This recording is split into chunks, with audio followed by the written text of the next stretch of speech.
This is a Galactic Network podcast.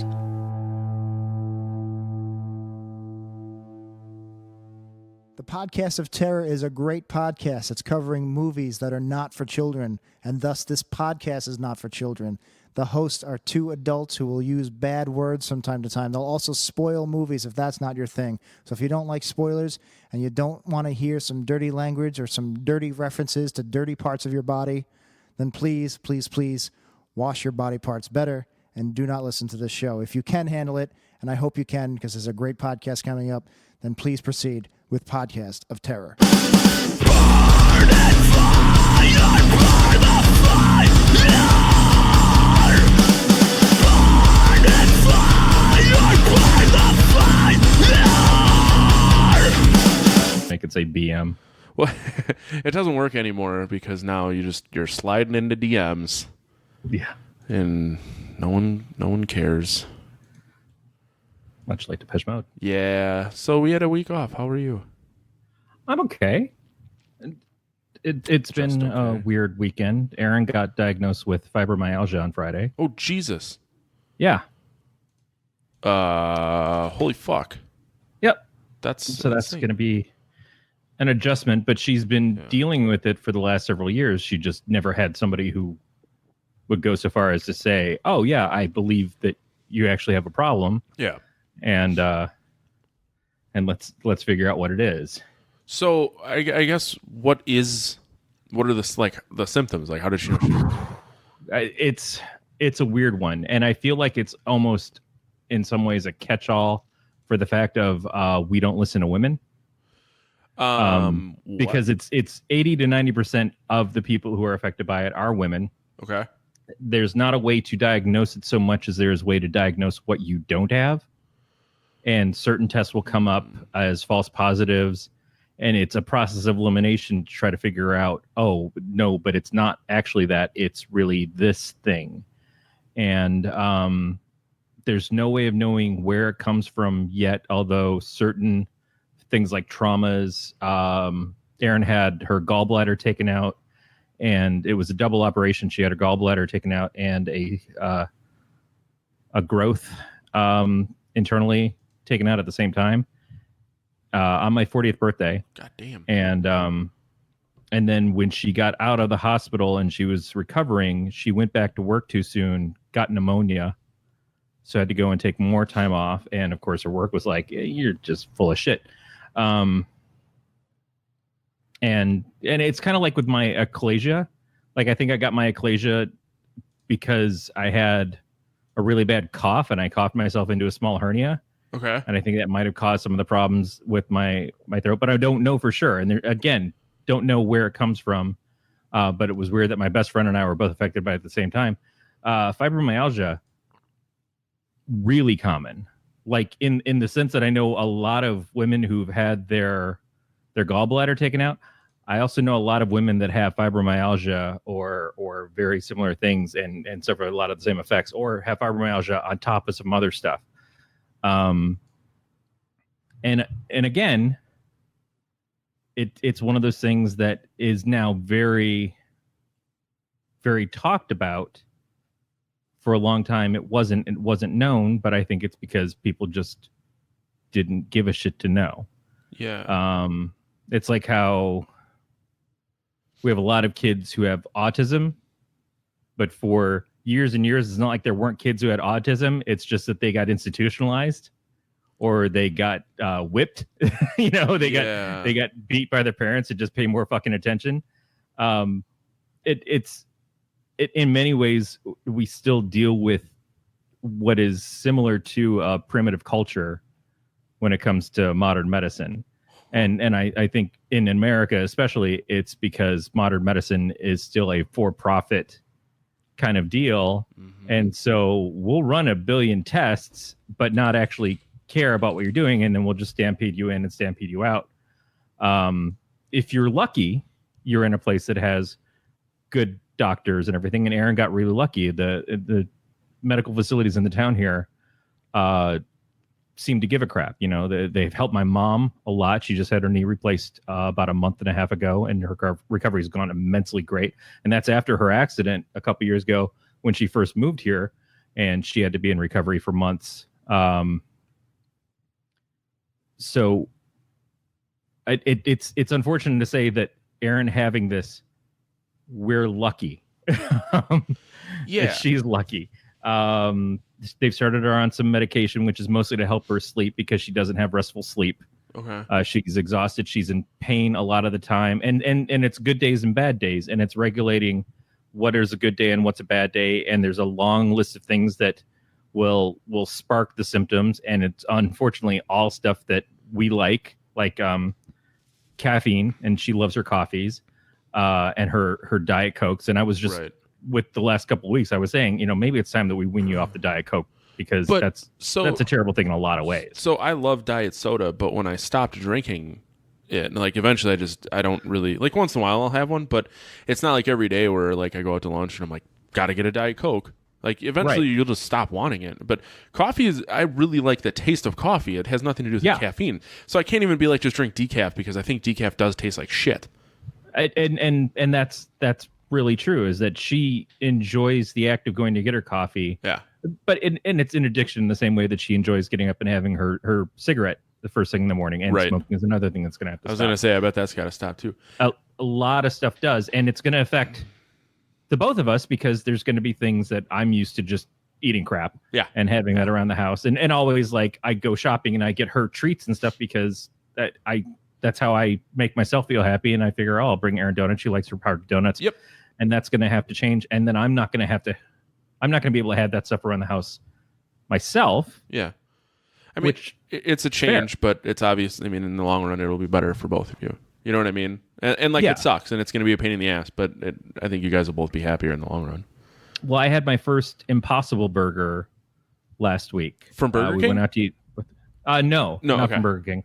Because I really have done as much as I can to not eat fast food since moving out here. It's fair enough. It's literally been like, I've been to McDonald's probably less than 5 times, like for myself to actually get food that I'm eating, less than 5 times in the year that we've been here. And beyond McDonald's, I've gone to Arby's a few times, because Arby's is still kind of a special thing for me. Yeah. But between the two of them, less than 15 times, 2 trips to Taco Bell. In a year's time, which I used to live off of McDonald's at my last job for my lunches because of the dollar menu. It's a huge change, but it's not like I'm eating good. I'm just not eating fast food. Right. So real quick before, because I do want to talk to you about these Impossible Burgers. When you were talking about the healthcare industry and how they never really cure you, it reminded me there's a song by the band Let Live called White America's Beautiful Black Market. Let that sink in. But there's a line, and it says, they say, get sick, then feel better. Be sure that they will never cure you. You're worth so much more diseased. Huh. And I fucking work in that field. You know what I mean? Yeah, I mean, I work for a company that makes devices for health and stuff, and pushes wellness very much a lot. In our cafeterias, they do meals that are very reasonably priced. They're not always the greatest things in the world, and we go out to eat a lot more because we want to get the fuck out of there. Right. But they do a good job. Like, I've gone from getting up in the morning and eating like their breakfast stuff, which is like your hash browns, your eggs, and things like that. And part of this is cost. It's because I'm very poor. I went from that to eating yogurt and granola parfaits that I would make there, and literally these were like $3, but it's a good amount of yogurt and granola and some fresh fruit that I put in there. Yeah. And now I'm just eating a goddamn bowl of oatmeal every morning, which is $1. So again, it's part of it is because I'm poor, but also I'm trying to do better in the things. And the woman who works at the counter is like, notice she sees me eyeball. They've got these cheesy tots, so they're like little mini hash brown bites, and they're filled with cheese, and they're just fantastic. Such a happiness in a little bite, and you can fill a whole plate with those and be happy. Sorry, if you're not watching this, I just licked the side of a beer can, to which our friend Mike said, "Lick that can," and yeah. I thought he was talking about you, about something else entirely. No. Yeah, we have a cafeteria at work, so like on the last day of the work week, where myself and 2 coworkers are there, we always go get a breakfast burrito. Otherwise, I just take Greek yogurt and a scoop of protein powder, and that's what I eat for breakfast every day. Yeah, and I'm it's really hard for me to make the adjustment to eating better because I'm not a person who's ever leaned towards eating vegetables or the vegetables that I like are like the really poor ones like corn and But you know what you could do is instead of like, because I know friend of the show Seth Wolf, he doesn't care for broccoli and green vegetables, so he just takes powdered greens every day. Yeah, and there is that, but I need the fiber too. That's a really good point. I love fiber. End of story. I like taking big meaty dumps. Yeah. No, and I feel like a new definitely. man. I'm taking a prebiotic probiotic gummy. Yeah, that'll help. I was taking some fiber pills, and it was like you're supposed to take 5 of them at a time, 4 times a day, and that was a bit Jesus much. Christ. Yeah. Fiber One is banned in my house because of what it does to me. Because it does your septic system. Yeah. Your literal septic system. Yeah. But yeah, so I take it's a probiotic gummy that Meyer had a brand and then they were out the last time, so I got some name brand thing. But I'm taking that. I take my multivitamin. I take my daily allergy pill, and I have oatmeal, and it's still like it's fighting a losing battle on me. Yeah, but I mean, it's not. You're not going to just like take pills one day and wake up the next day and be like, "We're fucking good now." Yeah, but it's better. I noticed with the yogurt and stuff too. It was doing things that were making things a little bit better, and just that I'm eating in the morning and not waiting until lunch and totally binging is helpful. The Impossible Burger. So there's this restaurant called Hank's Tavern, or it's also called another name, which is very confusing. We tried to meet my parents there. Cute little place right on a river in this town. Everything's on a river or lake. And we've been going there a few times and we've gotten a few things, and they've got cheese curds. They've got fried or fresh. You know, they've got build your own mac and cheese. They've got a bunch of different like great appetizers on there, but they do have an Impossible Burger. And on their list of burgers, they've got all these different kinds. They're all very specialty and stuff. And then it just gets to Impossible Burger, and it's just like a fucking burger, except it's vegetables and it costs a little bit more. So it's not decorated up like you get a Western burger and you got your barbecue sauce and your bacon and all this other shit. This obviously they don't do that with this. It's just like you're getting this instead of. Would they let you substitute one of their dressed up burgers with an Impossible Patty?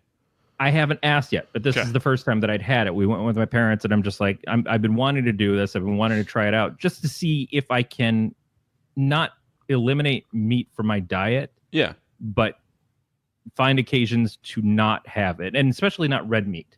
So when I've been making sloppy joes at home, I've been getting ground turkey as opposed to ground beef when I do that. Yeah. I might switch to ground chicken or something like that for tacos, because I do love to make tacos. Yep. If I can just bring it back a little bit, because it's really easy, especially here.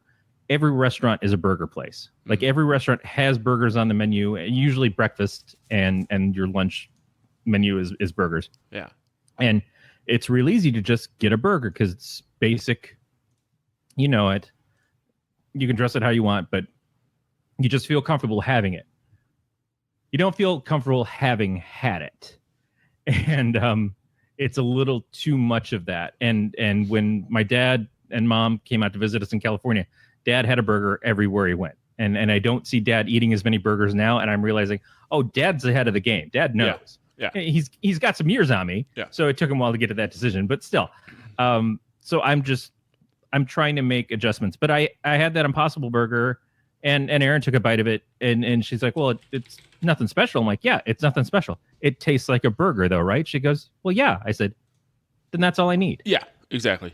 So on Thursday, I went to Chicago with two friends. We went to Schaumburg, and we went to Kuma's, the metal burger place. And so my friend Jake hadn't been there since he started eating meat again. So he literally just, like you said, I just want a burger. Just give me a fucking baseline. And I was over there getting like the fucking weird thing. It had a brat and apple chutney and all this shit. But I just get it without a bun because I eat like deep fried jalapeno poppers to start. So, and people always look at me and they're like, well, what the fuck are you doing? I said, it's just, dude, it's picking your battles. Like, Yeah. I'm going to have 2 lunch beers and these jalapeno poppers, so I'm not going to get a big-ass bun. And then I get a side salad. Pick your battles. And it's not like you can't eat any of it ever again. You just need to decide where and when you want it and how you're gonna ingest it. Yeah, my favorite sandwich from this place called Ike's back in California was called the Deep Throat, and it was ham, bacon, I was deep extra throating for dirty you. sauce, mozzarella sticks. Just trying to deep throat a dick for you. Yeah, you were. But mozzarella sticks on a sandwich is a goddamn delight. And I keep trying to find places that put mozzarella sticks on burgers. The closest I've got is that for a while at Mr. B's, they were selling fried cheese curds. And I was getting those as my side and then putting those on the burger. And it's just wonderful. Dude, one thing you can do, there's a place in Wisconsin called Milwaukee Burger Company. They have their cheese curds are like inch by inch cubes. They're fucking massive, but they have a cheeseburger with those on them. But, excuse me, one thing I found you can do is if it's on the menu, just ask. Oh, yeah. So, absolutely. I always feel like I feel like a dick doing it, but I'm always like, man, I'm not like asking them to go down the street to get me something that they don't already have. No, I worked with this guy, Tom, and Tom was always like, well, they have all the ingredients. They can make this. I'm like, fuck you. They can make this. Sure. But that's not their fucking jobs is to create a special menu for it. But I've ordered off menu before. When I used to go to Bayside all the time, they had stuff on the menu before, and then it went off the menu, and I was like, well, can you still make that? Because I really love that thing. And like, yeah, we've got all the stuff. I'm like, that's great. But I would always be very accepting of, like, if you balk at it at all, I'm fine. I can find something else to eat. And that's a really good point, and I think it generally helps if you're very, like, understanding and be like, dude, I understand I'm asking you to do something a little left field, but, like, work with me here. Yeah. Like, I went to a bar here for I got tacos with some coworkers, and I said, look, like, I want these tacos, but I said, but can you literally just bring me a hamburger patty? And she just stared at me and said, just grill a hamburger, put it on a fucking plate, and charge me however you want. Yep. I said, I just want the extra meat. Yeah. And she's like, oh, okay. And they found a way to do it. And my coworkers looked at me weird, and I said, yeah, well, you know what? I can bench press all of you. Yeah, if you're at a big restaurant, the person who's waiting on you may not know how to make that happen. But they can ask somebody, and if they're just uncomfortable with it, and you realize, okay, I blew your mind by asking for something that is not what you're prepared for. I'm just going to go ahead and get this other thing that I looked at. You always have a backup. Like, right. Plenty of times I go there and it's, we're out of that thing tonight. Well, that's fine. I already got something in mind that I was probably going to choose from, anyways, and so that's what I'll go to next. It's rare that I've had. Maybe once or twice that I've had 2 things that I was interested in not be there. And I'm like, okay, well, now I have to take a step back and figure out what the fuck's going on. Right. But again, I don't eat healthy. And when I couldn't eat and I came back from that, like that was, you guys recently did Fast and the Furious 2. On your other show. That's other show. Yeah. Fast and the Furious. Great show. Definitely listen to it. 3 just came out as well. At some point. I saw that. But I remember something in Fast and the Furious 2 where, is it Taye Diggs? Is that who that guy is? Yeah, Taye Diggs shows up in 2. Okay. That Paul Walker's bestie in that one. Rest in peace. Yeah. So he got out of prison and he's eating a lot of candy bars and stuff. And Paul Walker's like, man, you're eating a ton of candy. He's like, yeah, well, you're in prison. You don't get to eat when you want to eat. You don't get to eat what you want to eat. And he's like, I'm never going to go hungry again. And that's how I felt when I had achalasia, is I couldn't eat. I couldn't swallow food. I could barely get liquid down half the time. I was eating a lot of omelets. I was eating just the most basic things you could get. No red sauces because of heartburn. Everything you could think of that was like the stuff that brought joy to my life for a long time, out of my system. Couldn't do it. For months, for a year, I lost a good amount of weight, and I look great. It's nice to be sick because sometimes every day you look good. Yeah. But after the operation, I couldn't eat solid food for, I think, 2 or 3 weeks. Mm-hmm. I was on a clear liquid diet going in and coming out for several weeks. And then slowly I could introduce some stuff, but it had to be blended up. So like blended soups, no substance to anything for another couple weeks, and then slowly introduce other foods into it. I wanted. At what point did you reintroduce so bad. dick into your diet? Well, I took it another way. Such a team player. I love that about you. You know, that's everything in the back door is working fine. It's the front that's fucked up. All right. Yeah, so I wanted barbecue ribs. I wanted pizza. I wanted a lot of the stuff that I couldn't have for a long time, and some stuff that I hadn't thought about for years. But it's like all of a sudden, oh shit, I can eat that now. But I think it's because you can't have it is why you want it. Right, but then when you can have it and you just decided, and I'm just going to go for it and do it, then that's the problem. I put the weight back on and then some pretty fast, and have hung around at this level, and I'm not happy about this level, but I've been at this level when I was younger. When I was like 15, I was about 300 pounds, and then I dropped down to 120 over the course of about a summer. So when I came back to school the next year, nobody recognized me. And then I got back up and I leveled about 160, and I spent most of my teen years and into my early 20s, at least, between 160 and 180. But to be at the weight that I'm at now again, I don't love it. It sucks. I have a heart condition. I've got heart conditions coming from both sides of the family.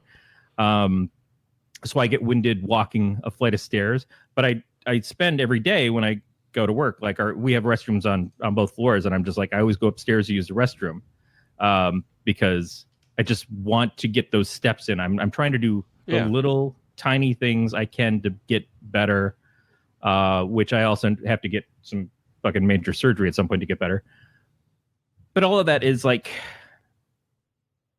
we need an excuse for me to make changes. Yeah, this is a shitty excuse for it to happen. But for me, it's a horrible way to say this. It's kind of a blessing if this is going to change how we do some things. Right. So I had my yearly physical, and my blood sugar always comes back high, and that's the only thing. And the doctor was like, "Well, I want to do an A1C or whatever." And I came back, and she goes, "It's normal. I don't understand this." And I said, "I'm going to level with you." I said, "I got real drunk on Sunday, and I ate a lot of nacho cheese." And she just kind of stared at me, and she goes, "Yep, that'll do it." Yeah, I'm like, yeah, like, and they're like, what do you do for exercise? And I told them, and they just kind of stared at me, and I said, I hate cardio, but I do a little bit because I understand that I don't want to die at 35. And you hate cardio, but you also drum for hours at a time. And they didn't like it last year when I said, hey, yeah, I play in a metal band, so basically I do CrossFit, and they didn't get it. This year my joke was, she's like, oh, are you sexually active? I said, I'm married, so kind of. Yeah. She just stared at me, and I'm like, all right. Whenever the wife's away. Tough crowd. Tough crowd, yeah, right? Get all the hookers in the pole over when she's gone this week, so I'm going to have the pole installed. By that, I mean I'm going to move the recliner in front of the TV. Oh, I thought you were inviting Sean over. But who? Sean.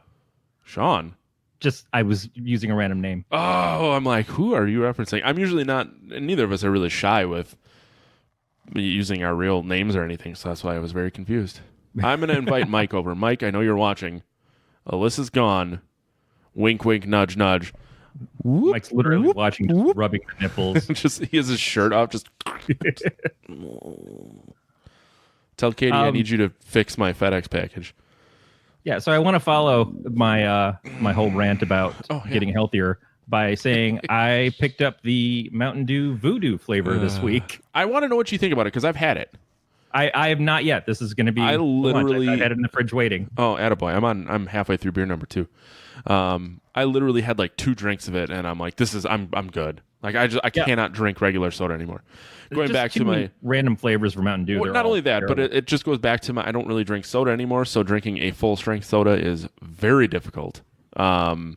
Now I tried to figure out what this thing. It looks like Corey just sniffed a butthole. That's the face he made. So that's a new face. It tastes good at first, and then it like leaves your mouth. Yeah. But it's like it dragged death across it first. Yeah. So I've heard that it's supposed to taste like a caramel apple or candy corn or like any number of things, and I still don't know what the fuck it's supposed to taste like. I had heard Skittles. Now, my first instinct when I ate it was a Starburst. Exactly. Pink Starburst is the first thing I said too. And my coworker looked at me like I was an idiot. So naturally, I killed him. Starburst that is trying to fuck with you. No, that's going to go in the fridge. And that's the thing. Like, we bought a 12-pack of cans from Meyer, and I felt really bad because I should ask him what those cans are up to these days. But I was trying to Google the Mountain Dew Voodoo flavor, and the first thing that comes up is a eBay listing for a rare bottle of Mountain Dew Error for $5,000. Mountain Dew Error, like they Diet made a Mountain Dew that was just a mistake. Well, it's so that it's a picture of the bottle, and it just says Diet Mountain Dew. Everything's spelled right. Dunited.com is up on top, and then it says Vermont, and there's like a cow on it. I don't get what this person's trying to accomplish. Error, so it's like a printing error. It's like when you get a baseball card bottle. and the stats are backwards or something. It's a clear bottle instead of green. Okay. $5,000? Go fuck yourself, eBay guy. Bowzowski player? Fuck yourself. Die in a fire. That's what I have to say about you selling your $5,000 piece of shit. Based in the United States, I'm going to find you. I'm going to shit on your doorstep. I'm going to shove Mountain Dew bottles up your ass. You fucking piece of shit. So this at least gets better the more you drink it. Like it I wonder if when it warms up, it'll be a little less intense. Yeah, it's practically at room temperature already because it's nice and steamy here. Although we got a little bit of rain going on behind me. It it poured all day here, so that's headed your way. You lucky son of a bitch. Well, I think it's supposed to be back in the low to mid 70s. It's a little late it's supposed to be this hit like warm. high 60s tomorrow here. Not with rain, but it was supposed to get down to cooler temperatures this weekend, and it's stuck in the 80s. We've had a flood warning for 10 days. Yeah, I live next to a floodplain, so it's not like that big of a deal, but it's pretty gnarly. I'm on a river that literally flooded my house before I got to move into it. So, oh damn! Well, the basement filled up with water, but the rest of the house full? was okay. But the whole street across the river, everything over there got wiped out pretty bad. But how Mr. common is B's that? Across from us was okay, but stuff down the road was messed up. So we were really lucky because his house was not insured. Oh fuck yeah! But I mean, how common is that to happen? Like, is this something you're going to be dealing with every couple of years? Well, they called it a 100-year flood, but as you know, in this day and age, the 100-year flood is now every couple of years, and getting more frequent. Right. They've had several 100-year floods down in Houston, I think. Yeah, I have family who live in a suburb, and it's fucking pretty gnarly down there all the time. Yeah. Yeah, the last time I was down there, they were just driving around being like, and that was underwater, and that was underwater, and I'm like, yeesh. Plus, I'm wearing Erin's T-shirt. I mean, it's my T-shirt that I bought, but it's one that she drew, and I didn't think about it today. I went to Meyer on a Sunday in a small town, so everybody's getting out of church and seeing me with a demon with satanic symbols all around them on my shirt. So, and I'm sure they're going to want to drown me in holy water too. I wear a sleeveless Slaughter to Prevail shirt with an upside down cross on it to the YMCA. Yeah. No one stops But that's me. the why. I have a buddy of mine in Sheboygan. A lot of human sacrifices happen. To he has a shirt. Fuck. And he's totally going to correct me when he hears this, but I could have swore it just has a big Star of David on it, and they asked him not to wear it again. Yeah. But I also know that he was trying to get a shirt that said "Doing It Yahweh," and I don't know whatever happened to that. Maybe I'll buy that for him. His wedding's coming up. Doing It Yahweh. That's pretty awesome. Yeah. Hey, so how's your week been? Fine. It's a fucking half an hour in. All we've done is talk about food and health. Yeah. Well, we were off last week because you were traveling. I was drunk. Yeah, which is what we call time traveling. Yeah, I was time traveling on Sunday. It's fine. I went to Chicago on Thursday. I had Friday off. I played a bunch of video games. Finished Gears of War 5. Holy shit, Corey. Since I've seen you, I've seen It 2, 3 from Hell, beat Gears of War 5, and started Borderlands 3. Wow. And my wife's gone, so I'll probably finish Borderlands 3 this week. Well, she leaves tomorrow morning, but... So, do you want to give a quick summation of It 2? Because here's a nice piece of shit. I actually saw Three from Hell and It both with Mike, so Mike can chime in as he sees fit. But chapter 2 is 3 hours long. So It is. chapter 2 itself is as long as chapter 1 and 2 of the original. Still felt shorter than Hereditary to me, but So you saw chapter 2? oh yeah, we saw it opening night. Okay, so I didn't care for some of the changes were fine. Oh, you've read the book. I have not read the book, but I've seen the Okay. original, which I believe is pretty true to the book, if I remember correctly. The only thing about the original is that it was made for TV, so it's always tough to. Right. So understand. I should listen to the book, but I'm basing chapter 2 off of what I remember from chapter 1. Mm-hmm. For what and fuck this. So the Chinese scene was fun. I remember the guy killing himself. Yep. The tomes or whatever that fucking piece was, I knew it was different, but I didn't hate it. Like the whole like sacrificial shit was fine. The only thing I was curious was, is he gonna still turn into a big spider? And he does. Yeah. Let's fucking call him a clown and bring him down to size, and then everyone grabs a piece of his heart and squeezes. A little cheesy, but I get it. The movie it's a should Freddy have. Krueger ending. Yes. The first Nightmare on Elm Street where Nancy's like, I'm going to take away your power. Yes. But I don't know what you can do besides that. The only real problem in that scene is the fact that whole final battle scene happens almost exactly in the way that it happens in the first movie. It's just done over again. With higher stakes, but yeah. So either way, the movie should have stopped there. The suicide note, all that shit, happy-go-lucky, sexy fat guy kisses a sexy redhead, didn't need to happen. My wife's crying in the movie theater. We're going to see a horror movie on Friday the 13th. She's fucking crying. And I'm like, that whole thing didn't need to happen. see, I think it needed to happen, but I didn't feel anything from it because I literally sat there and I was like, oh my God, stop. this movie, I think, suffered a lot from the fact that the first movie was so good because of all the time the kids were together. Yes. It's a lot of closeness and their interactions, and those kids are just fucking incredible.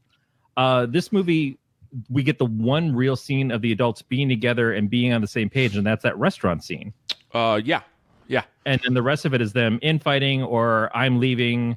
Okay, I'm staying. Okay, I'm leaving. Okay, I'm staying. Okay, I'm leaving. Yeah, there was a lot of like callback or jumping back to them as kids, and which I like all of that. Yeah. Again, because the kids were the better part of it. Yeah. The hardest part is that the first part was so good. Mm-hmm. I love the first one. So good, and the people they chose to play with the kids are good, but they just didn't have the positioning to do it in the same way that the kids did, of being stronger and that's what the whole theme of the movie is. We're stronger together. Yep. I didn't care for Bill Hader. Like, I love Bill Hader. I think he's great, but I feel like they were like, we need someone funny. We'll get Bill Hader. The comedy, while it was feels forced.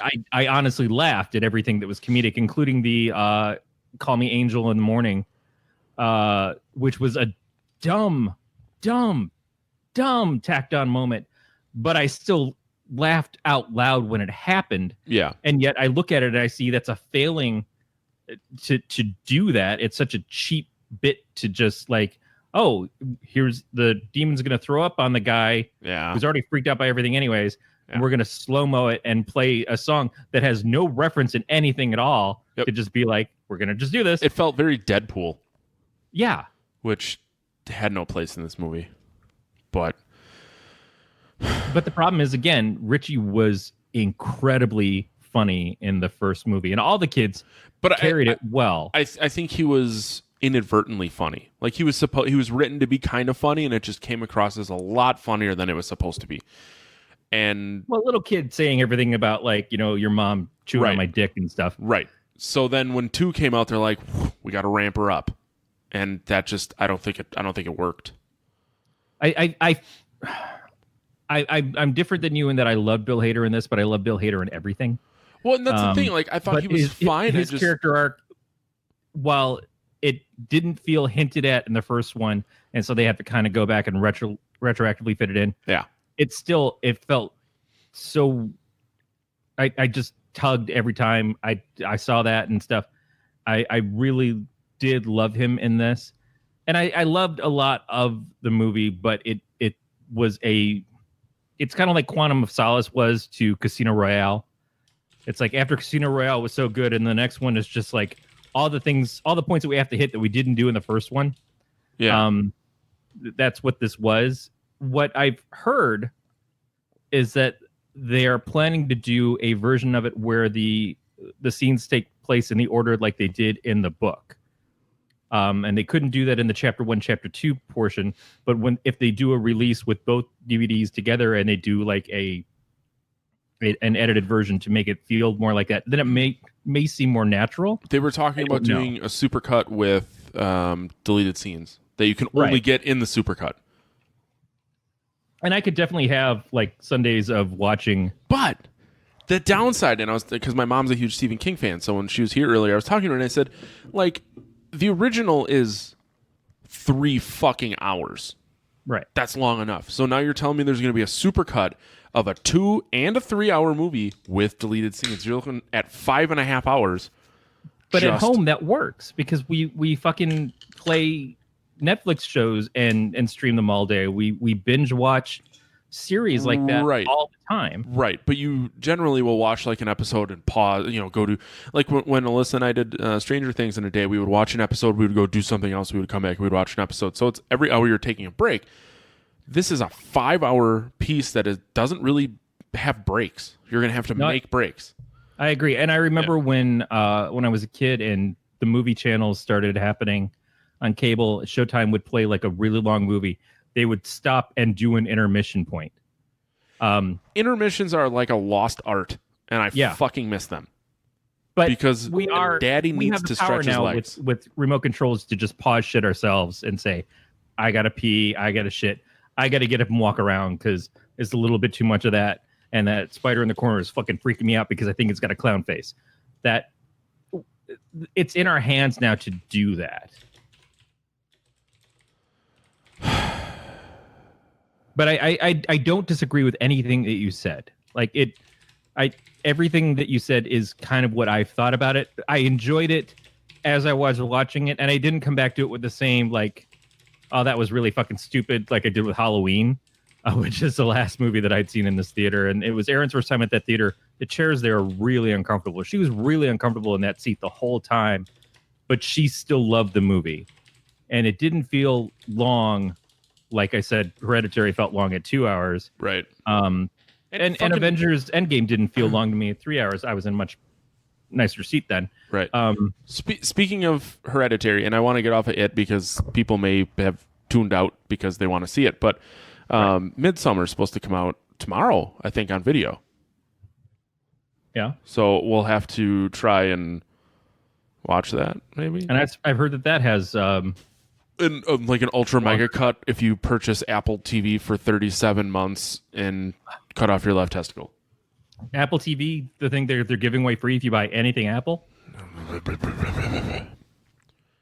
If you buy an iPhone, if you buy an iPad, if you pluck out 12 pubic hairs, they'll give you an Apple TV. Yeah, exactly. Which is about what it feels like when you have to buy any one of their fucking bullshit adapters to make your shit work. Speaking of, I was trying to help Erica and Dan with this mixer that they had purchased for doing Monster Madness, and I'm like, so you have like these USBs and they're going into this, and I said, and you have like a headphone in and a mic out, and she's like, no, I have this dongle that has an HDMI and 2 USBs, and I'm like, what the fuck? Like, what are you supposed to do with that? She's on a Mac, right? She is on a Mac. Yeah, Jack had some of the same issues on his MacBook. Right, which it kind of sucks. Like even so, the Lenovo's we have for work are starting to do that. Like they took out the Ethernet adapter and they don't have as many USBs. Thankfully, mine still has like an SD card slot on it. But yeah, it's just I get it. Everyone's trying to be really thin and sleek. and light. Yeah, the new Dells, a lot of them are doing that where they don't have the Ethernet on them, and even though they've been using USB-C docks for the last couple of years, the new ones only work with the new USB-C docks. To if you want to image them and stuff, it's a giant fucking pain in the ass, and it. Yeah, you're right. It's we want sleek, we want lightweight, and I appreciate the sleek and lightweight, but I also want something that can be fucking used right. Well, and that's the thing. And every time someone buys a Surface and they're using that, the first thing they complain about is like, so I can travel with this and I can plug it in a hotel. Yeah, but you have to bring that fucking 10-pound docking station with you because none of that shit's on board. We have finding a fucking adapter that's going to work otherwise. We have a couple. We got like a couple cheap from a company at work to test them. And one of the guys that has one is someone that I work with quite frequently, and he's always fucking complaining about it. And he was trying to put in, he was projecting on a TV, so he had his HDMI plugged in, and the one USB, the USB for the mouse also couldn't fit. Mm-hmm. So he was using his touchpad and his screen, and like shit wouldn't work, and then his wireless mouse would stop working. Fuck, man, I'll just stick with, but the Lenovo I have is just fine. Yeah, but I do want to talk about 3 from Hell, because I had serious problems with it. Some news came to light, and I felt a lot better about it, and I do want to go see it again. I didn't realize it wasn't coming out in theaters. It was just like a 3-day event that went over pretty well, so they're doing a 4th night. Good for them. And that's the thing, is I didn't realize until all of a sudden everybody's going to see it. I'm like, what? It's out already? And then I'm... Yeah, so I realized, knew... it's not out for long. I knew it was coming out. It was like this 3-day event, and I was super pumped. The first night was my birthday, so I was like, this is what I'm fucking doing. If you showed up early, you got a special poster. So Alyssa, Mike, and I went, and Mike was kind enough to share his popcorn. His penis was in the bottom. Didn't stop me. At the bottom of the popcorn? Or the bottom of the popcorn. Yeah, he cut the hole in there and just dick through. But so here, this is probably my favorite thing about the whole thing. It was not a movie. It was a Fathom event. So there was no commercials, no previews. 7 o'clock start time. There was a 3-minute intro from Rob Zombie. Movie started. 2-hour movie. We were walking out at 8:45. Nice. So that I was really thankful for.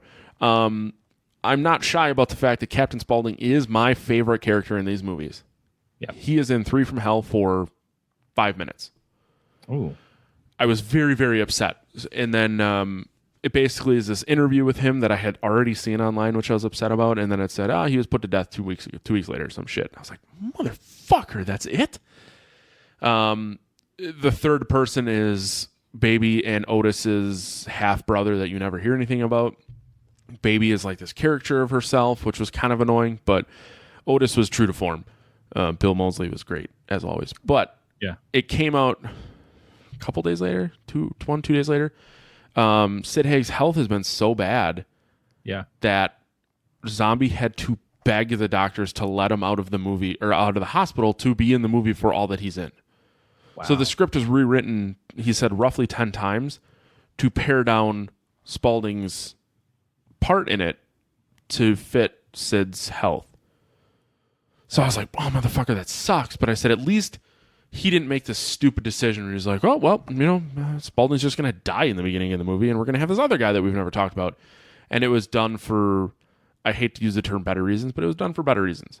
So that makes me want to go back and watch it again. And I've been hearing stuff about Sid's health and everything, and he was having he a really had been bad denying time. it for so long, and because I follow him on Instagram, and he's like, oh, I'm not dying. I'm just, I'm getting thinner. I'm getting older. I'm trying to be healthier. And then all of a sudden it's like, well, he's in the fucking hospital with something going on. And Zombie's words exactly were like, Sid Haig, this big burly dude. I go in there and he's like a skeleton. I was like, wow. Yeah. Like, dude, you're 82. So I guess another thing was if for him to be in the movie in the capacity that third character was, he would have had to pass like a physical and a couple other things for Lionsgate to employ him to pay him. Right. And that was a concern. Yeah. And for insurance, obviously. And that was a concern. So it's disappointing, but it's realistic. It is. It's disappointing, but it's disappointing for like a valid reason. It's not just like Rob Zombie's like, I have this vision and Spaulding's not in it. It was more of like a, dude, we had to. because the vision was a promise of those Right. three. That's what we've been led to believe this whole time. But I felt better knowing that he was always supposed to be the third person, and he Right. just physically at his age is unable to do it. Also, my understanding was Rob Zombie had never intended in doing a third movie. It was just after a couple of years he got an itch, and then 3 years ago, I think he said, he went to Lionsgate and he's like, "Hey, I want to do another movie with these characters," and they were like, "Fuck yeah, let's do it." Jesus Christ. Sorry, my dad keeps calling me. That's okay. Yeah. But yeah, so I do really want to re-see it when it comes out. I think it comes out on Blu-ray on October 15th is what they said. That is certainly one I'm going to purchase because I'm certain they're going to come out with like a 3-pack of all three, and much like my 20th anniversary Hackers Blu-ray, gotta own it. Gotta own it. Yeah. So, do you want to talk about I'll Take Your Dead? Yeah. This was your suggestion, by the way. This was my suggestion. You fucking talk about it. So people who watched the last or heard the last episode, we were doing Hobo with a Shotgun, which I kind of knew going in that it was not going to be a great movie. I didn't know how much it was not going to be a great movie until I actually watched it. But I hate to say that Hobo with a Shotgun. Sorry, I hate to say that Hobo with a Shotgun isn't a good movie because it was entertaining. But from a story standpoint, it's not a good movie. Right. So and I don't know that I was as entertained as you were, but I also for taste and stuff like this. Speaking of how easy it is to entertain me, I've recently found a guy on YouTube called Davey504 who just talks about playing slap bass all the time, and I'm pretty sure he's not 100% there, and he's Italian, which makes it even worse. Fucking love it. I love it. You find out that he's not all there because he'd seen Rocky and decided that he could fight anybody and got tagged in the head once too many. And yeah. Anyways, carry on with the movie. So I had on Saturdays I tend to stay up really late, and I was trying to. I was going to text you yesterday into at like 10:45, and I'm like, he might be asleep. And then I think you text me, and I was like, he never sleeps. I forgot about that. That's right. So I was like, yeah, I'll put on a movie that I'm not too worried about being into, and I'll just fall asleep to that. And I saw this movie on the listings on So I see this movie in the listings, and I have no idea what it is, and I'm like, sure, I'll just give it a shot. And I put it on, and it is actually kind of fucking engrossing because it's an intimate little film. A couple years ago now, we did a movie called The Autopsy of Jane Doe. You remember that one? Mm-hmm. This kind of reminded me of that because it's all in one space. Really, it happens on this farm that this man and his daughter live on, and the gist of it is that he has mobsters that have kind of control over him because of something that happened by accident when his wife was in the hospital dying years ago, that they come and they drop off bodies for him to get rid of. He's in an isolated place. No one knows any association between him and the mobsters themselves. So it's just an arrangement. They pay him. He's not proud of it. He doesn't think that he's a good person, but he also doesn't think he's a terrible person either because he's not killing anybody. Yeah. He's doing a job, which, considering the fact that he works with livestock and stuff, is probably not far off from things that he would be used to doing normally. The only weird part, other than dealing with dead people, is that his daughter is there, and he is a dad, and he's got to kind of protect her from things. But she works on the farm too. Realistically, she's got an exposure to this stuff, and as a man who's lost his wife and his daughter is growing up, and he doesn't know how to deal with everything anyways, he's not doing the greatest job of keeping the weird stuff from her. And that's kind of to the basic, except what happens is that at the beginning of this movie, some people who work for the mobsters that know of him because of it come and drop off some bodies that go outside his guidelines, and he doesn't want to take them because one of them is a kid, and he says that he doesn't take kids, and they don't really give him a choice. And another one is a woman, and it turns out that the woman isn't actually dead. And so the movie is him dealing with the fact that she's alive, and because he's not a horrible person, debatable. But I guess jumping straight to the end, he does say like everything I did for my daughter. So you could argue he's not a terrible person. He just did it with a very specific end game in mind. Right. And that's the thing is you can have an idea of loose morality with this. You can say, is he a good guy? Is he a bad guy? And that's explored throughout this thing. Because we're supposed to identify with him. We're exposed to it as he's not a bad guy. And we get to see his relationship with his daughter, and you see that they have a very sweet relationship, a very nurturing thing. But how much is she suffering by being exposed to this? One of the things is that she sees ghosts of the people that he's disposed of. I thought that was a very odd turn of events based on the description of the movie. Like, I get it, but well, that's something that I'd like to go over with you when we get to it. But she sees ghosts, and she's a little weird. She's cut off. She doesn't have a female influence in her life. So when there's this other woman who's now in her house, tied up to the bed, wearing her mother's dress that she bleeds all over, and they have to burn it. And she's cleaning up blood spots on the floor and things like that. She knows about the getting rid of the body stuff. She doesn't know how to be a little girl. She doesn't know how to be a girl who's turning into a young woman. And that stuff that gets explored in this. And so the relationship stuff and the interactions between these three characters, I think, is really good. I think the person who plays the villain is really good as a vile person that you despise and you fear. I really hope he listens to this and he's like, you know what? I've waited all my life to be told that I'm really good at being a piece of shit. Yeah. I mean, if you're a person who's playing a villain, you want to do a good job of it as an actor. Right. No, I agree, but also, this is a production company that's based out of Canada. I guess they've won some awards. They're called Black Fawn Films. They do a bunch of.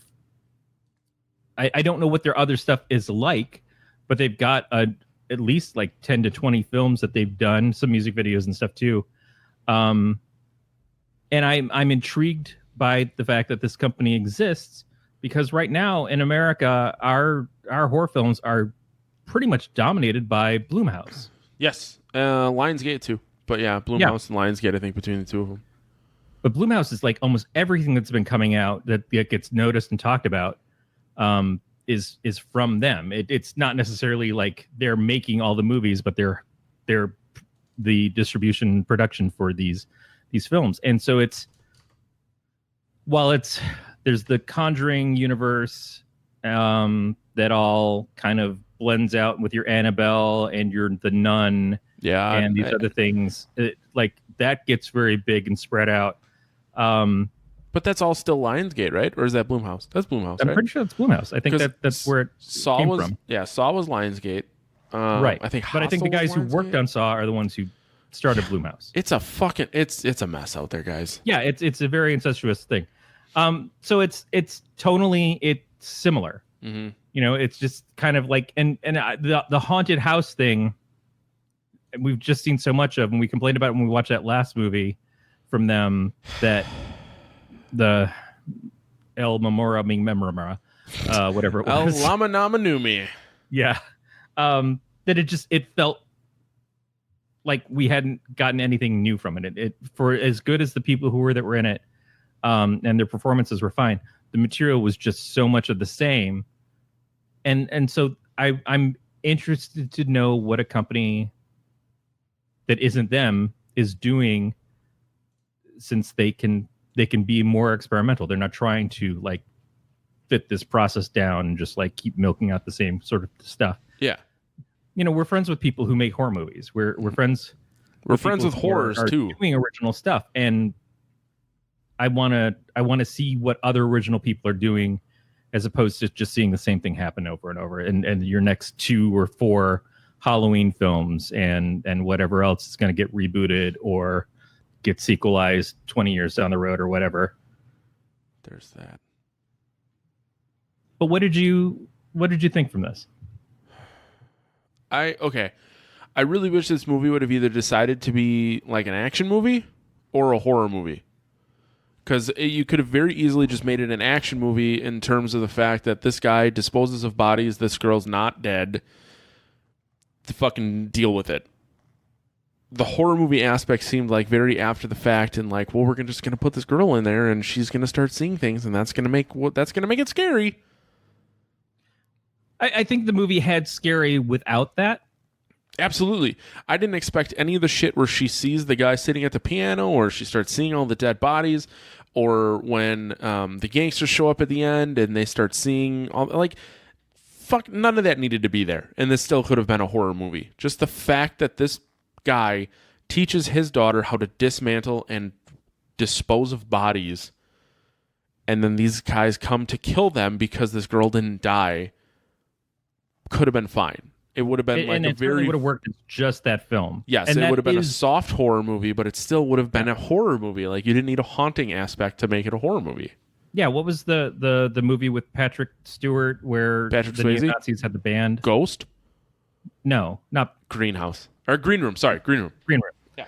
Yeah, it could have been a horror movie in the fact that Ghost. Green Room is a horror movie. Right, which and it's a horror movie from the standpoint of the fact that you as a human being are in a very fucked up situation. Yep. And that is in itself terrifying. Now, we did that movie that I chose also a few weeks ago. God, I don't remember the name of it either. But the one about the 2 hitmen. And they wind up, the people that are killing it all leads to a cult. That's, give me a second to look it up. Yeah. Hang on, I gotta switch back over to my account because my wife uses my computer all the time. I'm gonna have to beat her. Which is his own horror movie, too. It's Just my life being is a married horror Matt. movie. Yeah. But that movie was a very straightforward... It's gonna piss me off when I find it out because... Yeah. But it was a very straightforward movie of like 2 hitmen doing jobs and stuff like that, and that being its own horrific kind of thing. Guy Ritchie without a sense of humor type of deal. But then it involved, as it goes along, this outlying mystery of this cult. Kill List. Yeah. Which I like that movie because it does one thing really well, but this other aspect that it introduces just adds a little bit of flavor to it that doesn't get fully explained, which I know frustrates you. Yeah, it does, but it doesn't. But yeah, carry on. But also it's like it's not necessary, but a lot of things in films aren't necessary, but if they bring it in and they do the right things with it, then it just adds enough flavor. It's like that Western bacon cheeseburger. You've got your hamburger, and as a hamburger, it's fine. But then when you lather on these other ingredients, it specializes. It makes it something else that you wouldn't have normally expected. Like, oh, here's your blue cheese crumbles, and here's your Blue Chew? Your black and tan cooked onion rings that are on the burger or whatever, or your mozzarella sticks.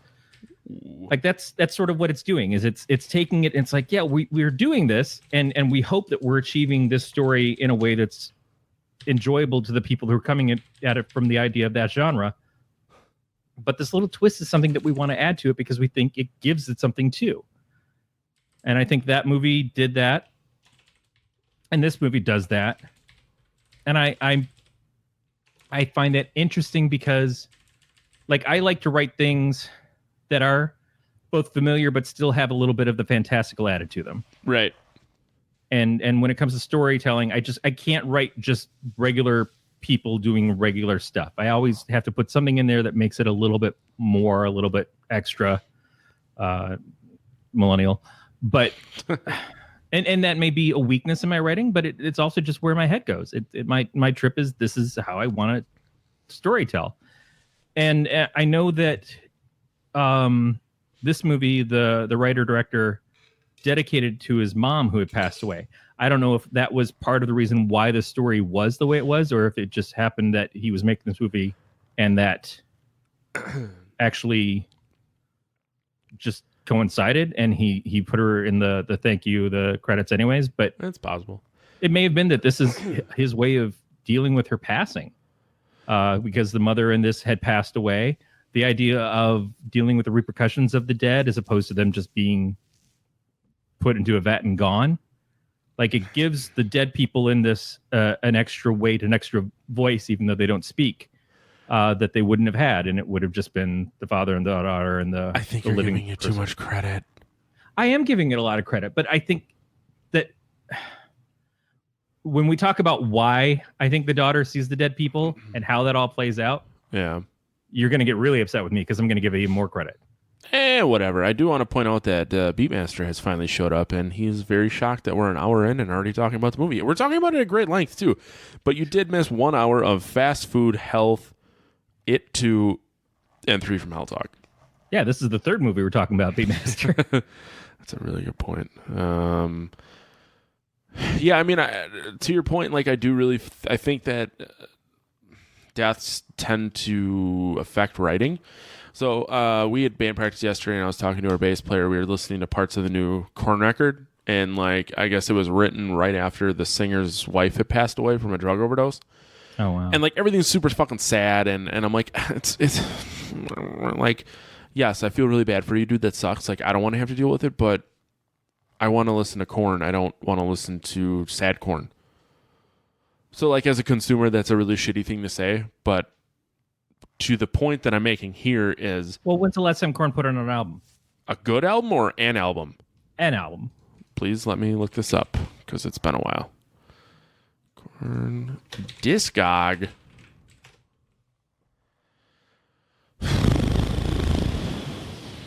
God damn it, Google, just give it to me in fucking order. 2016. So So that's not that long ago. they've consistently put out records forever, but please tell me the last time that Korn put out a record that you remember. Well, The name of the record, if you can. I don't remember the name of the record, but I remember Todd McFarlane drew the artwork for one, but I think the girl skipping hopscotch across the... Jesus Christ, you're talking about Follow the Leader in 1998. Yeah, because I don't listen to a lot of Korn. Which is fine. But Issues Right. Issues came out in 99, Untouchables 2002, Take a Look in the Mirror 2003, See You on the Other Side 2005, Untitled Album 2007, Korn 3 2010, The Path of Totality 2011, The Paradigm Shift 2013, and The Serenity of Suffering 2016. This is like Matt reading the listing on Kornhub. Kornhub, but what I'm saying is, like, I knew Korn had been putting out records the entire time. I thought they were shit. This one was supposed to be the new, like, we're fucking putting out the heavy. We're putting out the heavy Korn again. And All right, yeah. so that's if Metallica put out their next album, and it was, and I don't want to put anything out there. So one of the members loses their wife or spouse. We won't even. You know, they're all on like marriage number 3, right? Well, yeah, and But we also know that they lost Cliff years ago, and that already was an album that was put out by tragedy. But so the next album comes out, and it's all really downer because they're dealing with some emotional thing. But you already know that you've had the last several albums that did not feel like Metallica. So it's one more thing of the same disappointment that you're already feeling. So you would have felt disappointment if it was just like the last 2 albums from Korn, as opposed to this totally different thing that Korn's doing. But because you didn't like the last 2 albums. As someone that hasn't listened to Korn since like the early thousands, to be like, I'm gonna come back. I'm really excited for this. They put out a single that was pretty heavy for Korn. It would be the same thing. Like, Metallica put out Saint Anger that was not good, and then they came back with Death Magnetic, and I was like, fuck yeah, we're getting there. Like, it's not the same. It's not Master of Puppets, but Right. it's about as good as we're gonna get at this point. But if it was like, we haven't had a new Korn album since 2001.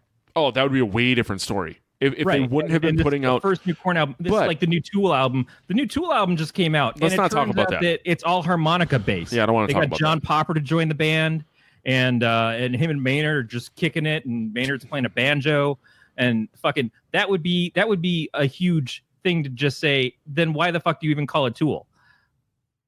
But if there was a Korn album just 3 years ago, and there was a Korn album 2 years ago before that, and there was a Korn album like 5 years before that, It's not the same thing.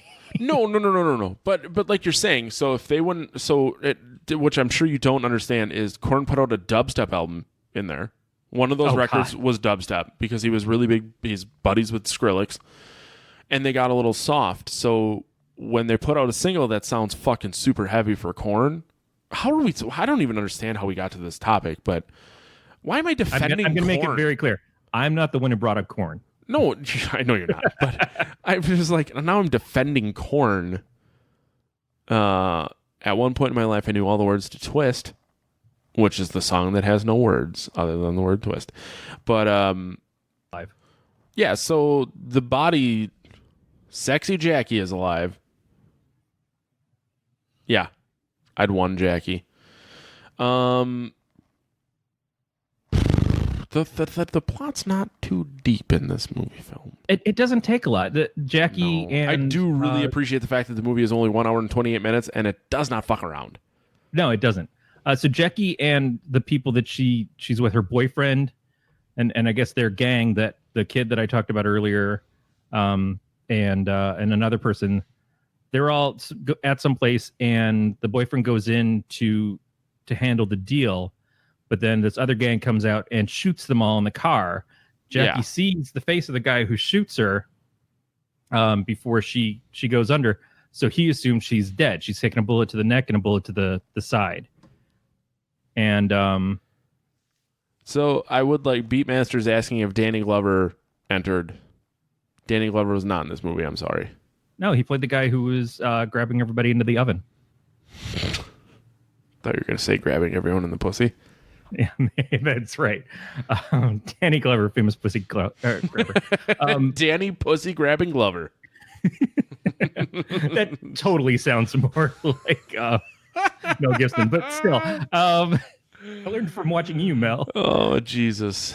When I'm alone in the desert.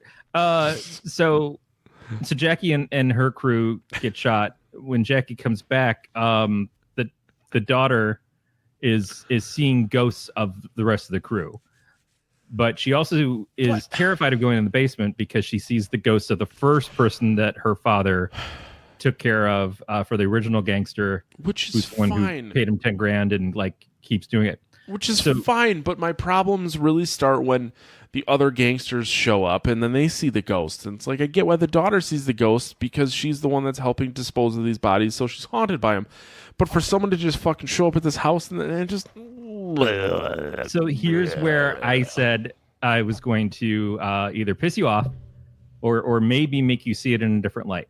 Because as a person who is a storyteller, I took it as something else. And I want to go over with you because this is just a theory. I know no more about the story than what you got from seeing it. There's no ghost dog. Anybody in association with this film. So during the time that Jackie is staying with them, against her will, whatever, the daughter, God, I hate that I can't remember her name because she is the most interesting character in this whole thing. And the actress is fantastic in this part. But all the stuff with her and her dad and all the stuff with her and Jackie, everything, she could carry the movie if the rest of the performances weren't good, but all the rest of the performances are still really good on top of this. Anyways, in the time that Jackie's there, the daughter, one gets Jackie's earrings. Gloria. What's that? Gloria is her name. Gloria. Yep. Gloria gets Jackie's earrings. Jackie offers them to her. And Gloria, like when we see her the next day, she's pierced her own ears with the earrings. So she's got blood running down her ears. Gloria's a little messed up. She's a little Wednesday Addams. But if you were helping your dad dispose of dead bodies, you probably would be too. Right. And if you don't have a lot of exposure to other people, like I assume she's probably homeschooled, but she's schooled at all where they live. She spends a lot of time isolated.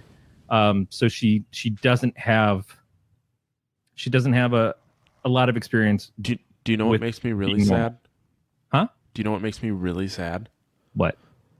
Ava Preston, who played Gloria, was birthed 6 months before I graduated high school.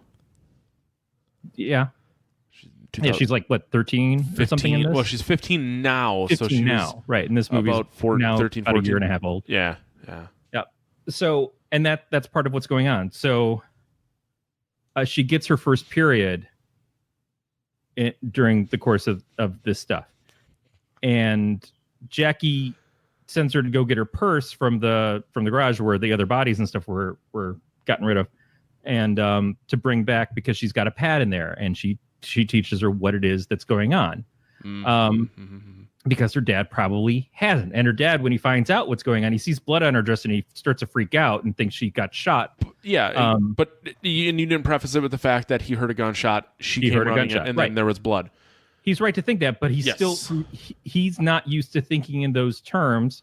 And so it takes him a minute, even when she says what's going on and she makes it clear that it's not that, for him to register and realize, shit, my little girl is now becoming a woman and going through this thing that I understand, I know, but I don't know understand enough how to just make the claim of like, hey, you should be expecting this, and he hasn't had that talk with her. Just jam some Kleenex up there. It's cool. Right, exactly. Did they ever Cherokee hair. Did they ever like explain how the mother dies? The mother had an illness, and it was probably cancer. I think they kind of go into it. And while she was in the hospital, he gets holed up at the house by the two gangsters, the one who got shot and the other one. I must have slept through this part. Yeah, he tells the story of like why he started doing this business. He's like, yeah, and his partner got shot, and I knew he wasn't going to make it, but I did everything I could to save him. And then when he died, he made me get rid of the body, and so I put him in the incinerator, and that's the incinerator thing in the basement that she keeps seeing. That first original one is the one that she's most terrified of.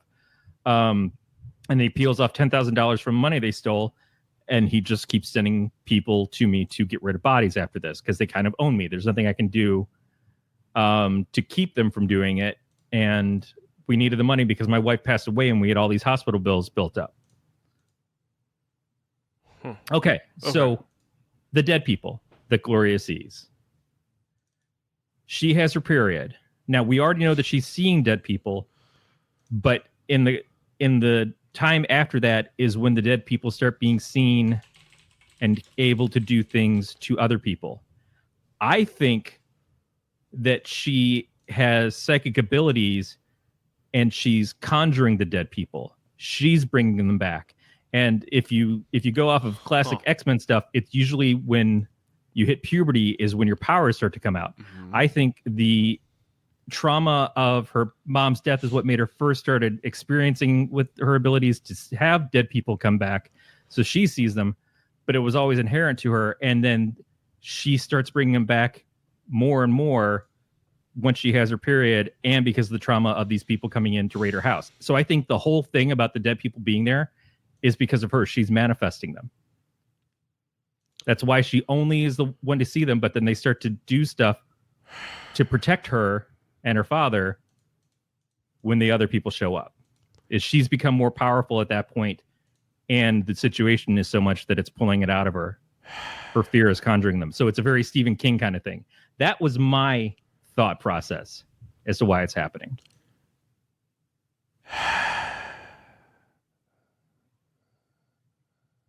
I think you're giving too much credit.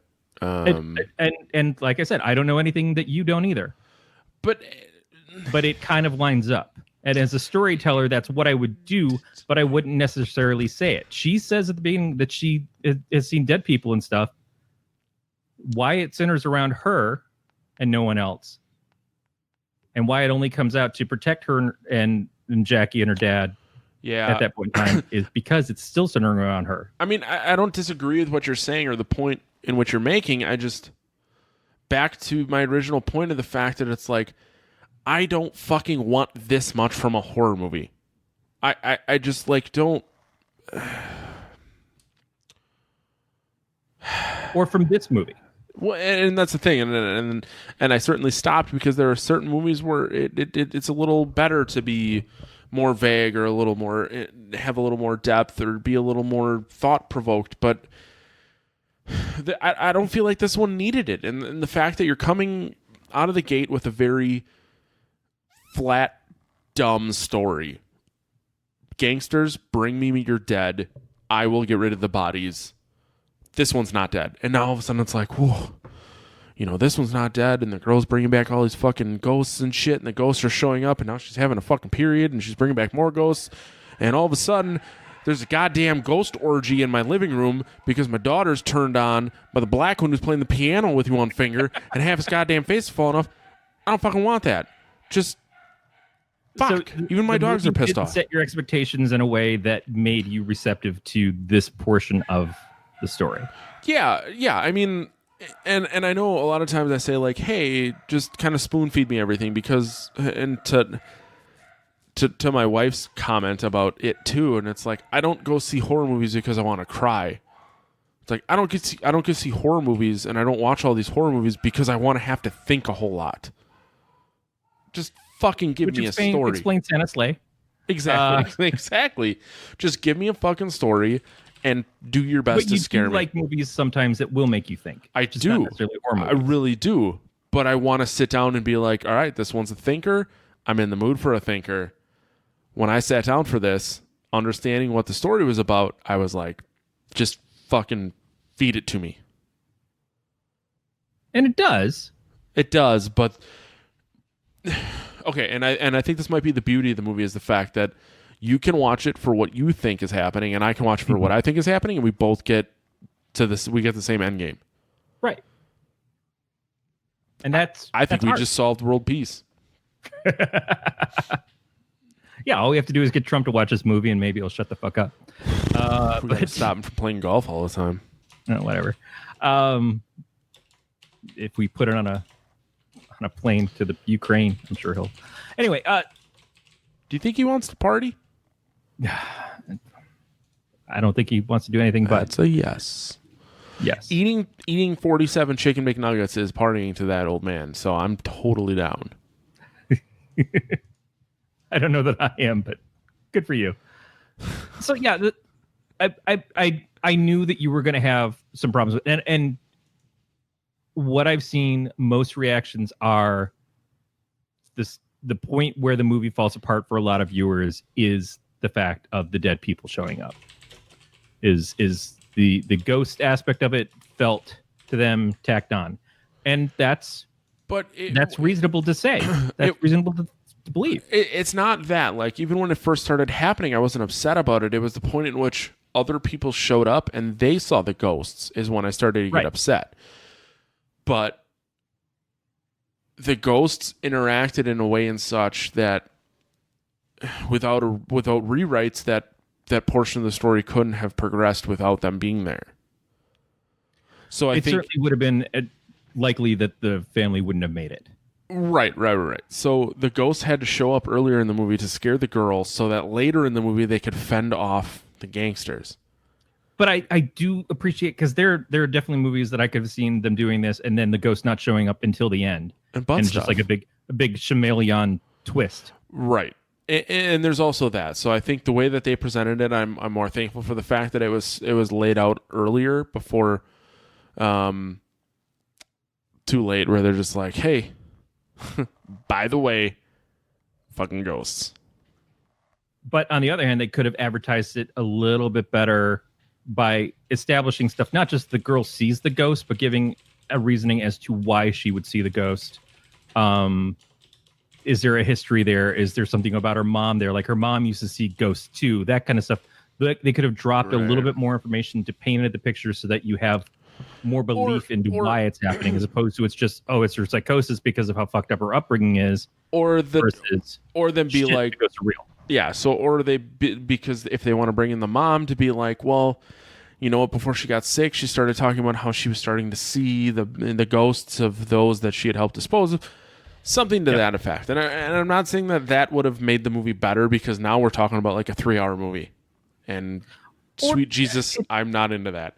It's real easy with a couple lines to make that statement, though, and not have the girl say it, but have the dad say it, so that you're still believing that the girl might just be seeing it in her head, as opposed to there actually being something. But it is a twist when the ghosts show up and actually have interactions with other people. It's a twist of like, okay, it's not just her seeing this, it's they can do stuff. Yeah. And that changes the rules.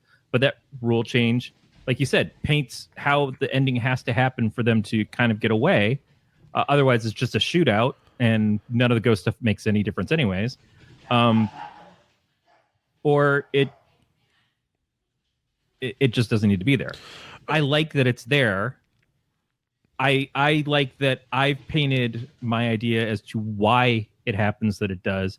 but then it's not necessarily clear for everybody if I'm right or if I'm wrong. I would be interested to talk to people who made this at some point and say, hey, what was the thought process of this? Right. Just because as a storyteller, I want to find out what they were thinking, because I love talking story with people. That's why I do a show like this. Right. So to your point, and I'm going to, so Beatmaster made the comment, there are movies that are 3 hours and felt half that, and 90 minutes movies that felt like an eternity. Fuck. It's really hard to form sentences right now. This movie did not, I mean, it was 90 minutes and felt about 90 minutes. There were bits and pieces that I didn't care for, but what I'm really appreciative for the fact is that you and I can now have this conversation where you saw it one way, I saw it another way, and we can kind of understand why we saw it. But it didn't take away from why I saw it. I didn't care for the movie, but I didn't hate it. Right. I never need to watch it again, but it really wasn't a waste of my time. Yeah, I've now watched it twice in 2 weeks, and I enjoyed it as much or even maybe a little bit more the second time as I did the first time. Which, and I've said this with a handful of movies we've done where you and I talk, and it's like, when I want to go back and watch it because of the conversation that was had and kind of like an understanding that I didn't have before. This might be one that I want to go back and see at a later time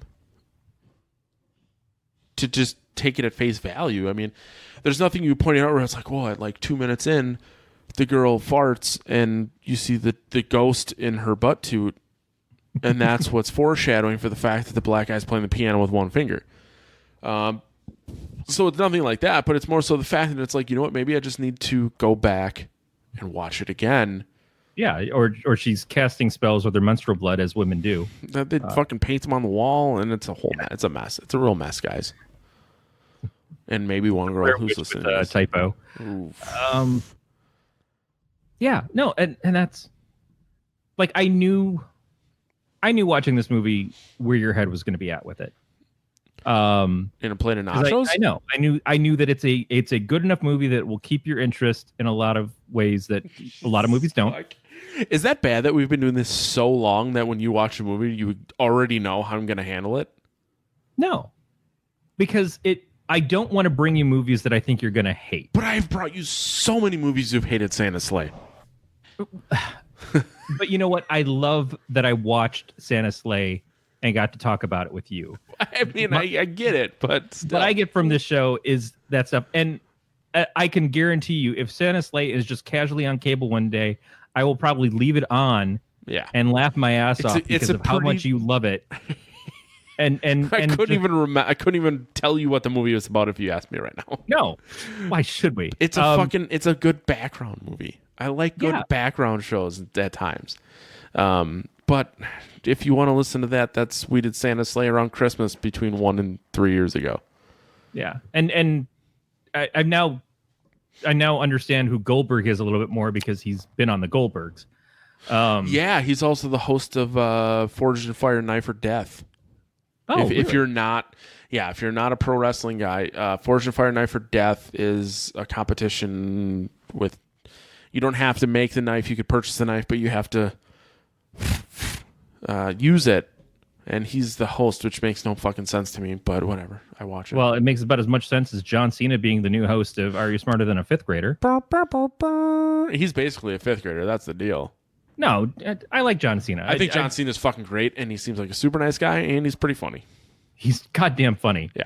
Blockers is honestly one of my favorite goddamn movies. Dude, it was such a weird... I love that movie so much. It was such a weird movie to kind of like Goldberg, the former... Yes, Phil, the Goldberg, the former wrestler / NFL player. Is he going to be in the XFL? Fuck, I hope so. I think Antonio Brown's going to be in the XFL, but I don't think you pay enough attention to NFL news to get that joke. Nope. So while I'm waiting for Phil to respond, and John Cena is great at playing John Cena. Yeah, you're right. Antonio Brown, the former NFL player who was on the Raiders, threatened to punch his GM in the face, got traded to the Patriots for half the money, and then came out that he just got let go. Jizzed on a girl's back, and then got let go. Yeah. Yeah, he's going to be Well, in he the got XFL. let go because he was threatening her for trying to expose him Yes. for what he was doing. Yeah, it's a whole mess.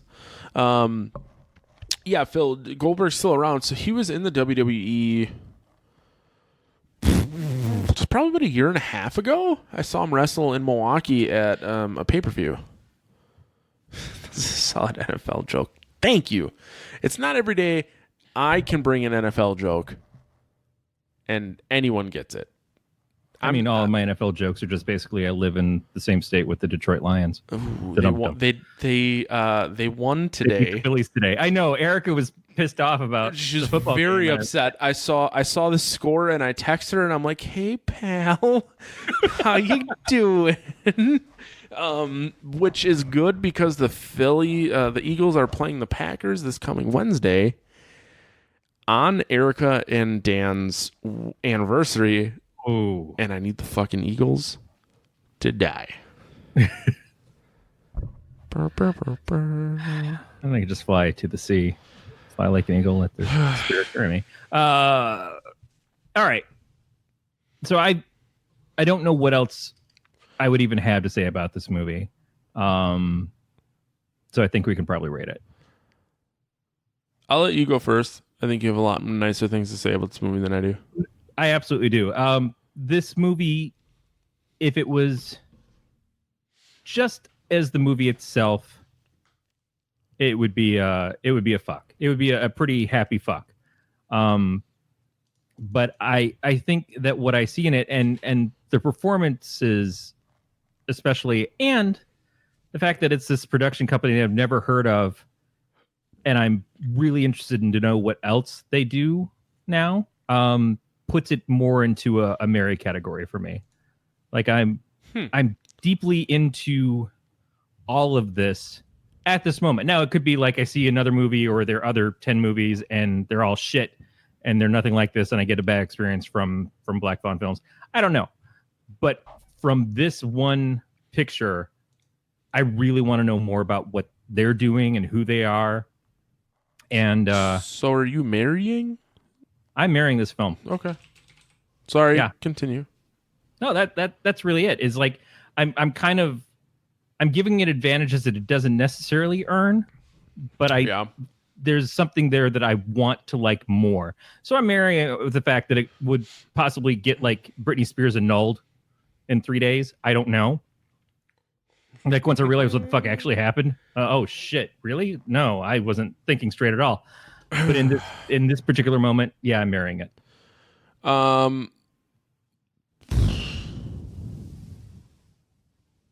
Okay. So I normally rate my movies before you and I do this. Mm-hmm. Before you and I did this, I rated this movie a kill. I'm hesitant though. I kind of want to lead towards a fuck because I want to watch it again. But I'm also not like dying to watch it again. Like I think I watched, but a kill is like you didn't enjoy it at all. And that's what I'm saying. So it's like we'll switch it to a fuck because I will watch this movie eventually. I'm not going to go watch it now. I don't know when I'll go watch it, but someday I'm going to be like, you know what? I got 90 minutes. Let's fucking watch that movie again. That's where I'm at. And that's where I thought you would land. I thought you would land at a fuck, but not like yeah, I'll just do it. And it's something sloppy. I'm into it for the moment, but right. You know, I'm not super into it. In this moment. All right, sorry, I'll stop. Oh God. Yeah. What do you want to do next time? Oh shit. I don't know. It would be next Sunday. I know I've been really shitty at communication lately, but next Sunday we're still good. I have a wedding next Saturday, but it's just to get drunk at a bar reception. It's not a full blown all day wedding. So it's a normal Saturday. The next Saturday I'm standing up, so that is my whole weekend's gone. And that may be. I'm trying to think of what the dates are. What's the Saturday after next? The date 5th. So that's the beginning of the spooky season. Okay, so that's fine because I'm probably going to be visiting my dad because that's the weekend. My birthday is the 7th. Oh. So I'm taking vacation that week. because mentally I'm having a breakdown. Nope. Yep. And That's both not. my boss and my coworkers have said, you need to get out of here. We're afraid that Have you're... you tried masturbating more? No, I should just... give that a go. But yeah, definitely take that week off. So okay, So I was going to talk to you because I was probably going to try to go visit my dad because I've lived here for a year now and still haven't seen my... no, yeah, do that. So we'll do next Sunday and then take the following Sunday off, which would coincide with your vacation. Yep. And then I know Anthony had reached out and asked about being on with us in October. Yeah, so the following week I'm in Denver, Sunday to Thursday. So we will work some stuff out. We'll try to make that all add up, because I think that following weekend after my birthday anyways it's my wedding anniversary. Okay. The 12th. So we may just do one late. Maybe we'll just like hammer 2 couple days in a row, something like that. But yeah, we'll figure that one out because do something on a Anthony wants to come back. We'll line it up. We'll figure it out. Yep. Jack texted me. He's got a couple people that want to come on. Awesome. So if we don't have a plan for next week, is there anything that you've been wanting to do? Please hold. Because I can hit you with something, but I've now picked a couple, and other than guests, I don't know that you've picked in a while. I guess The Purge was technically mine. The Curse of La Llorona. Shed of the Dead. All right, I'm pulling up the movies that I got here. Just a reminder to people who either visit us in the chat or listen to the show, and anytime you want to email us and give us suggestions as to movies that you think we should do, we'd love to hear that. PoT@gncast.com. Yep. I did just recently reacquire the Sleepwalkers. I would be fine with doing Sleepwalkers. I'm in the last 3 episodes of the revival of Twin Peaks. Finally. Annabelle, the new Annabelle Comes Home, I want to watch. I'll Always Know What You Did That's last summer. Oh God, that's right. We had talked about that one. I think Erin watched that and she just kind of shook her head as she walked away from the TV. The Headhunter. I also heard that one was pretty good. I don't know that one. I'm bringing up this. On the outskirts of a kingdom, a quiet but fierce medieval warrior protects the realm from monsters and the occult. His gruesome collection of heads is missing only one, the monster that killed his daughter years ago. Driven by the thirst of revenge, he travels wild expanses on horseback. Oh, it sounds pretty cool. It sounds deep. So if you want to do something deep, we can do something deep. Or if you want to do something fun and dumb, we can do 71 something minutes. It is an hour and 10 minutes long. Oh, well, that's good. So there's that. Secret Life of Pets 2. We can do that one. No. We got to do the rest of the Saw movies. I don't even know if Mike's still watching, but we got to do the rest of the Saw movies too. Yeah, but we got to do those with Mike. Yeah, I know. So what do you want to do? There's certainly more. That was just I mean, Sleepwalkers is near and dear to my heart. I haven't seen Sleepwalkers in a very long time. We could do that if you want. Because if I'm going off in the idea of watching Twin Peaks, we could do Fire Walk with Me at some point. We could, which I've never watched the show, so am I going to understand it? No, but it's... I hesitate to suggest it, even though the movie takes place technically before the show. Yeah. It reveals a lot of the stuff that the show builds to reveal. I started to watch it. I didn't have the attention span to finish Twin Peaks. Oh God, so, it gets tough in that second season. Right, and I was about halfway through the first, and I didn't. Yeah. So. Yeah. But no. Because of my Twin Peaks love, there are 2 movies I could think of in a horror movie span that would work. Because Match Dynamic is in Sleepwalkers, and goddamn lovely, and The People Under the Stairs is the other side of it. Yep. Which not only works for my love of Twin Peaks, but also works for my love of My So-Called Life. Phil says that you can watch all of Twin Peaks and still have no idea what's going on. That's true. That's what I've heard. So what the fuck are we watching? Phil, I know you're still paying attention. Beat, you might still be there. Of the movies we mentioned, what do you want us to do? I like when other people make decisions for me. I'm going to continue to guzzle this beer while you decide. It's like a ventriloquism. I'll drink, you decide. Oh, shit. Fucking Prophecy. Beatmaster, you son of a bitch. What the fuck is that? The Prophecy? Yeah. Yeah, Christopher Walken. A series of movies with Christopher Walken. Well, we're not a goddamn series of movies. I saw People Under the Stairs in the theater, and I remember loving them, just how weird it was. Is Eric Stoltz in their first one? I feel like that is, if I remember correctly. And also the... Still, no one has made a decision for us.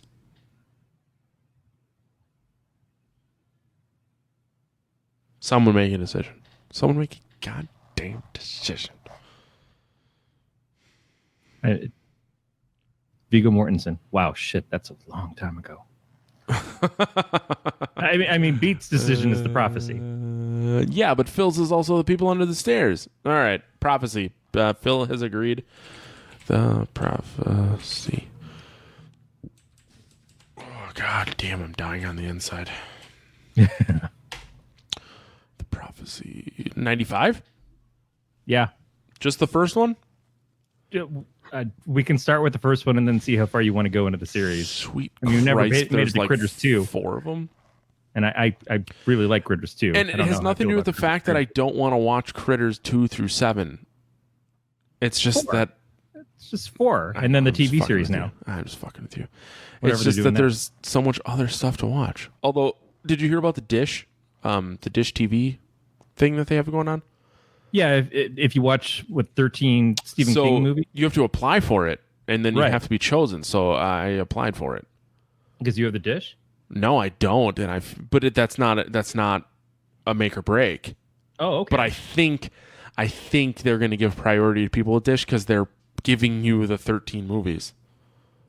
All right. So they're going to give them to you through Dish. So I'm certain I'm out, but I still fucking applied. I mean, if you don't get picked up, we could just do the 13 movies. Dude, they want you to do the 13 movies between October 22nd and 31st. Yeah, but I mean, even if it doesn't happen for you and you don't wind up watching them, we could do a review of the 13 movies. We could just like spend a couple months doing. Right, which I'm totally down for. Or the 13, or of the 13, the movies that we actually want to watch or haven't watched. Because there are a couple. Give me a second here. I've had Creeds with Arm Wide Open stuck in my head for quite a while. So you're living your own horror film. With Arm Wide Open. Such a good fucking song, though. Is it? Gmail. Is it? If you're me, it is. How drunk are you? Enough. I can't understand how you're disappointed in the new Korn album and you're just singing Creed in your head. It's been in my head for the entirety of the episode. Yeah. Oh, fuck, I got rid of It's the email. like the last 20 years that it's been out. That's kind of like having the hiccups for 15 years straight where you just want to kill yourself. Beats right. We got to do Evil Dead at some point. But we have to pick which Evil Dead. All. I don't think I've ever seen 2, and it has been a long time since I've seen 3, Army of Darkness. Evil Dead 2 is kind of like Hellraiser 2, where a lot of it is Hellraiser 1. And that's what I've heard. It's Evil Dead 1, but funny. It's basically, it develops its personality and where it's going to go forward with it. So, circling back, the list of Stephen King movies are Carrie, original or the remake, Children of the Corn, Christine, Creepshow, Cujo, Dreamcatcher, It, original or the remake, 2017 remake, The Mist, Pet Cemetery, original or remake, Salem's Lot, Shining, Thinner, and Misery. Christine is the only one on this list I have not seen. You've never seen Christine? I have not. I think that may have been the first Stephen King movie that I ever saw. I wish I remember the first. I think Langoliers was the first one I saw, or Tommy Knockers. I believe it has Terry Farrell from Deep Space Nine in it. No, it doesn't, because Terry Farrell's in the movie with the guy that's from Christine, Back to School, which I actually just recently watched. So I don't know why I thought they'd be in both. I feel like we talked about Christine because something with a car. Yeah, it's definitely with a car. Yeah. So Phil says that his middle son and I are doing a short series of Stephen King episodes on the BBM feed. I imagine Brokeback Mountain. Oh, see here, I thought it was Big Black Media. Yeah, it's similar. Pretty close. The Stand. So Pete, they're and I've seen The Stand, but they're redoing it, which I'm kind of excited about. The Stand reminds me of Death's Leprosy album. Wrap your brain around that one. So we've technically rated the movie. We've ended the episode. We can stop, right? Yeah, we've decided that we're doing the prophecy next. The thing that neither of us chose was chosen for us. That's exactly what we wanted. That's what we want. And we've given out the email address so that other people can suggest movies that we don't want. PoT@gncast.com. Yep. So that's going to do it for another episode of the podcast of Terror. We'll talk to you guys next time. Stay scary, everybody.